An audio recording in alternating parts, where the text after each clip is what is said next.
बिहार में प्रथम कांग्रेसी सरकार का गठन कब किया गया था? 20 जुलाई 1937।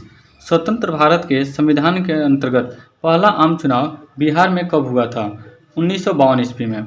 बिहार में कुल कितने जिले हैं? 38। बिहार की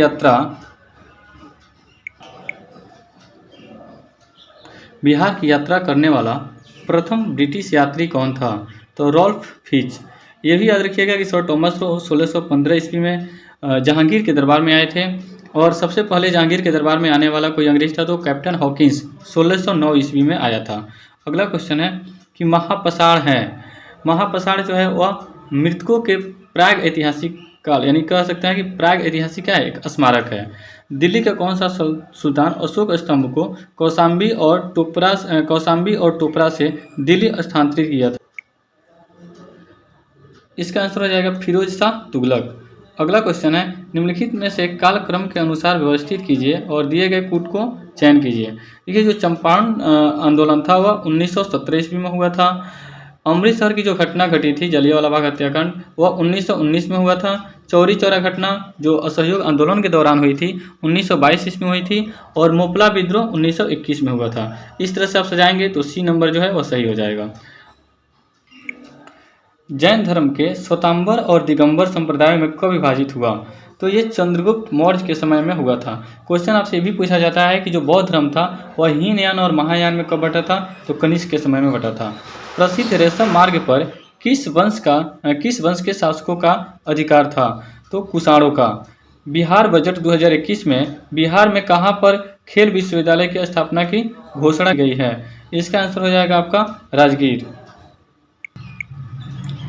मुवैया नामक पैद शैली के जन्मदाता बाबर ने अपनी आत्मकथा तुझके बाबरी किस भाषा में लिखी है?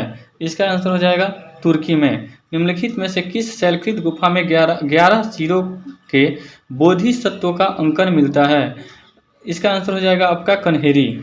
सरदेशमुखी की वसूली शिवाजी इसलिए करते थे क्योंकि वह महाराष्ट्र के पुश्तैनी सरदेशमुख थे। सरदेशमुखी राजस्व का कितना भाग वसूला जाता था? 1/10 भाग वसूला जाता था। मराठों और अहमद शाह अब्दाली के मध्य लड़े गए पानीपत के तृतीय युद्ध के समय कौन पेशवा था? बालाजी बाजीराव। और ये भी आपसे क्वेश्चन पूछता है कि बालाजी बाजीराव प्रथम ऐसे थे जिन्होंने दिल्ली सल्तनत पे हमला किया था। अगला क्वेश्चन है कि कृष्णा नदी पर स्थित श्रीशैलम बांध किस राज्य में स्थित है? आंध्र प्रदेश में। किस झील को बिहार का पहला व देश का 39वां रामसर साइट घोषित किया गया है? तो कांवर झील जो है वह बेगूसराय में स्थित है, और ये अपने बिहार का पहला रामसर साइट भी है। निम्नलिखित में से किस राज्य के कुल सिंचित क्षेत्र का अधिकतम प्रतिशत तालाबों द्वारा सिंचित होता है? तो देखिए, सबसे ज़्यादा जो तालाब का सिंचाई होती है वो तमिलनाडु में होती है। सूची का 1 को 2 से मिलान करना है। देखिए, जो हंगुल है, ये हंगुल जो है वह दाची गांव में स्थित है, और बाघ टाइगर जो है बाघ जो है वह सुंदरबन में रहते हैं। इसका हो जाएगा आपका डी। आप जान भी करते हैं बंगाल टाइगर जो सुंदरबन डेल्टा में सबसे ज़्यादा पाया जाता है। जो लायन है, शेर है, वो गिर वन में पाया जाता है, और जो राइनोसोरस है वह काजीरंगा में पाया जाता है। संतोपथ ग्लेशियर अवस्थित है उत्तराखंड। निम्नलिखित में से कौन सी संसदीय कार्यविधि भारत की देन है? भारत की देन जो है वह शून्यकाल। ये भी याद रखिएगा कि भारतीय संविधान के अनुच्छेद 111 के अधीन राष्ट्रपति जो है वह दोनों सदनों को विधेयक पर क्या करते हैं, जब हस्ताक्षर कर देते हैं तो ये अधिनियम बन जाता है। और जो शून्यकाल है वह प्रश्नकाल के बाद आता है। प्रश्नकाल 11 से 12 के बीच का होता है, और 12 से 1 के बीच में शून्यकाल का समय रखा जाता है। अगला क्वेश्चन है, भारतीय संविधान की प्रस्तावना में न्याय शब्द का प्रयोग किस अर्थ में किया गया है? तो सामाजिक, आर्थिक और राजनीतिक न्याय। वित्त आयोग की संस्तुतियाँ हैं, इसका आंसर हो जाएगा आपका डी। भारत सरकार द्वारा सुविधा के अनुसार स्वीकृत या भारत सरकार के द्वारा क्या स्वीकृत या अपने सुविधा के अनुसार स्वीकृत या अस्वीकृत कर दी जाती है। अगला क्वेश्चन है, मंत्रिपरिषद से पद त्याग करने के लिए मंत्री अपना त्याग पत्र किसे संबोधित करेगा या किसे देगा? तो राष्ट्रपति। भारत के लिए ये भी क्वेश्चन पूछा जाता है कि मंत्री किससे अपना शपथ ग्रहण लेते हैं, तो राष्ट्रपति से ही लेते हैं। भारतवर्ष के लिए एक संघीय ढांचे का सर्वप्रथम किस अधिनियम के द्वारा प्रस्तुत किया गया था? तो 1935 के अधिनियम। लोकसभा का 5 वर्ष के सामान्य कार्यकाल समाप्त होने से पहले कौन भंग कर सकता है? तो लोकसभा जो है वह राष्ट्रपति प्रधानमंत्री के सिफारिश पर भंग कर सकते हैं। कंपनी द्वारा लाभांश की घोषणा की जाती है तो अधिकृत पूंजी पर। निम्नलिखित अनुच्छेद में से कौन सा एक राज्य सरकार का ग्राम पंचायतों को संगठित करने के लिए निर्देशित करता है? तो इसका आंसर हो जाएगा आपका अनुच्छेद 40। एगमार्क है, एगमार्क है गुणवत्ता के गारंटी की मोहर जो है वह एगमार्क के अगर देता है। जारवा जनजाति पाई जाती है तो जारवा जनजाति निकोबार द्वीप पर पाई जाती है। किसी राज्य के किस राज्य में भारत अपनी तरह से पहले और एशिया का सबसे बड़ा वैज्ञानिक पक्षी एटलस को लॉन्च किया गया? इसका आंसर हो जाएगा केरल।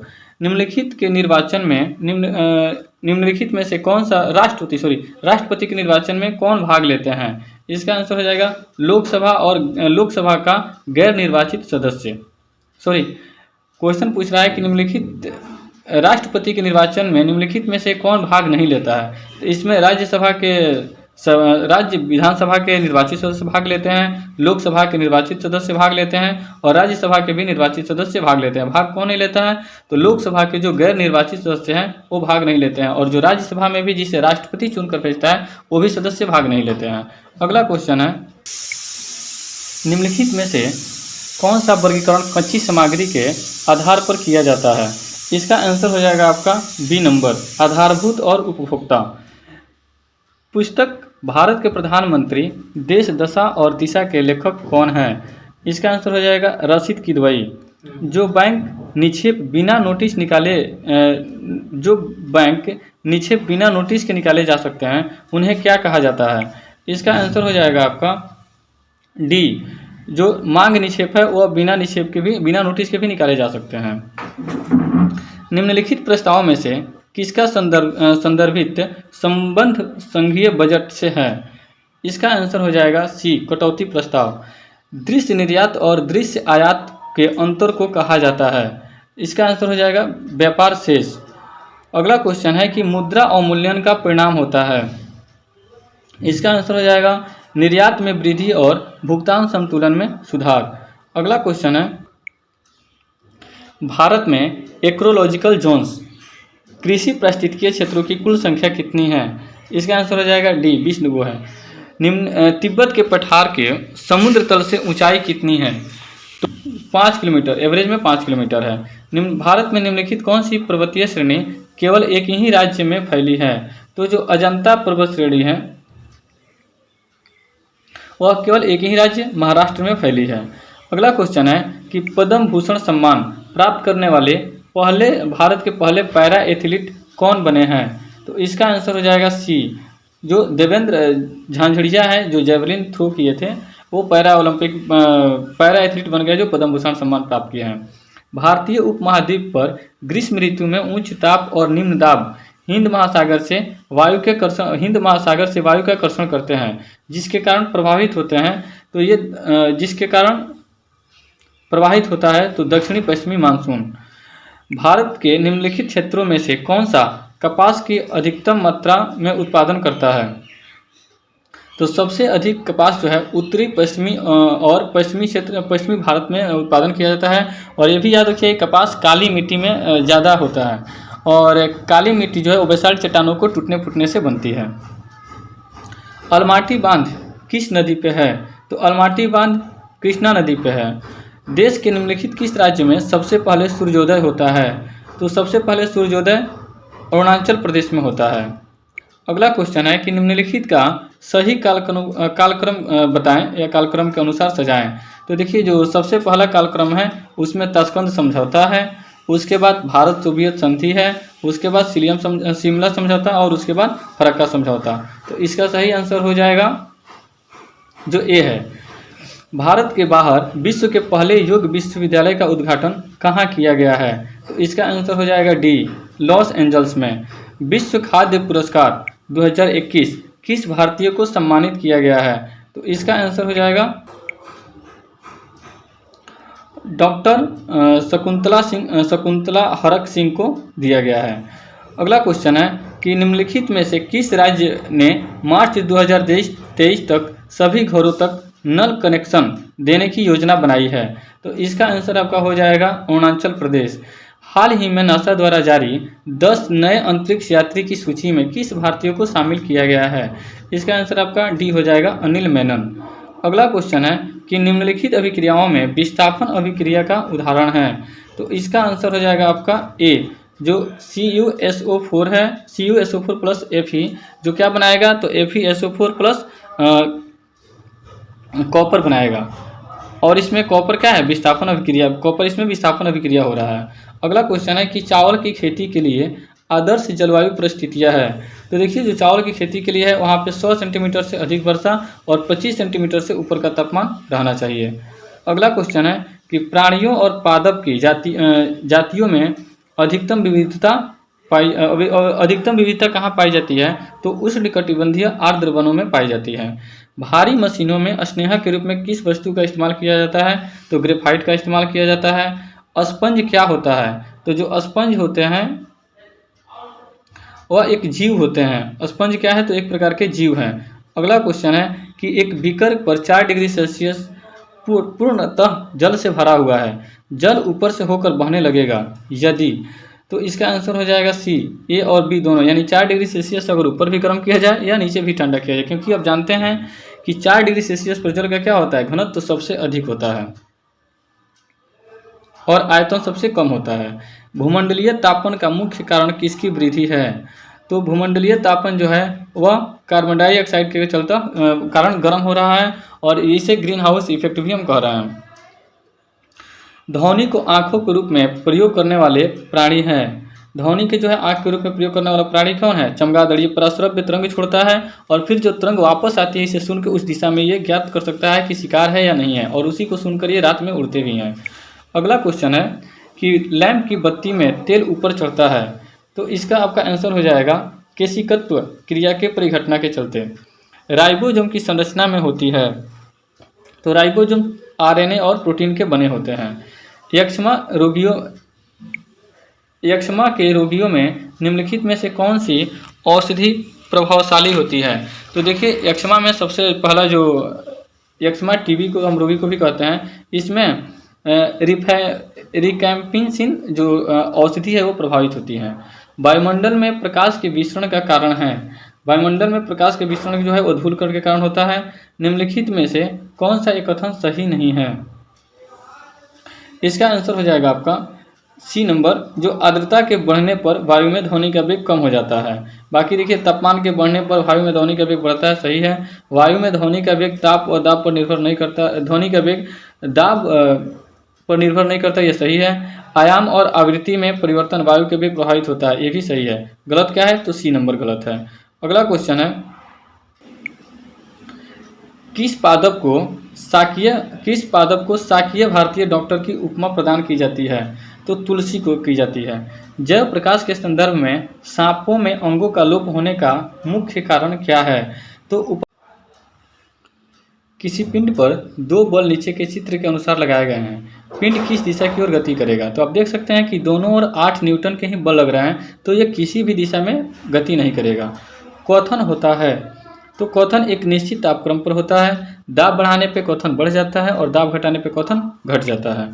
अगला क्वेश्चन है कि 11Na यानी कि सोडियम का में से एक बीटा उत्सर्जन के बाद बनने वाला पदार्थ है? तो इसका आंसर आपका हो जाएगा मैग्नीशियम। एक ही पदार्थ के विभिन्न अणुओं में जो आपसी आकर्षण होता है उसे क्या कहते हैं? तो असंजक बल। उत्तल लेंस की फोकस दूरी अधिकतम होगी? तो इसका आंसर हो जाएगा लाल प्रकाश के लिए। कृत्रिम उपग्रह में सरल लोलक का आवर्तकाल होता है? तो इसका आंसर हो जाएगा अनंत। अगला क्वेश्चन है कि नीचे दिए गए चित्र में दिखाए गए विद्युत परिपथ में चिन्हांकित उपकरणों का नाम लिखें। तो देखिए, जो चिन्हांकित उपकरण है इसमें जो एक नंबर पे है वो वोल्ट मीटर है और दूसरे नंबर पर जो है वह आमीटर है। आप ये भी कह सकते हैं कि जो आमीटर है उसको हम किस में लगाते हैं, तो उसको हम समानांतर क्रम में लगाते हैं और जो वोल्ट मीटर है उसे हम श्रेणी क्रम में लगाते हैं। अगला क्वेश्चन है, एक ऐसा उदाहरण जिससे विद्युत ऊर्जा का प्रकाश ऊर्जा में स्थानांतरण होता है। तो इसका आंसर हो जाएगा विद्युत धारा से बल्ब का जलना।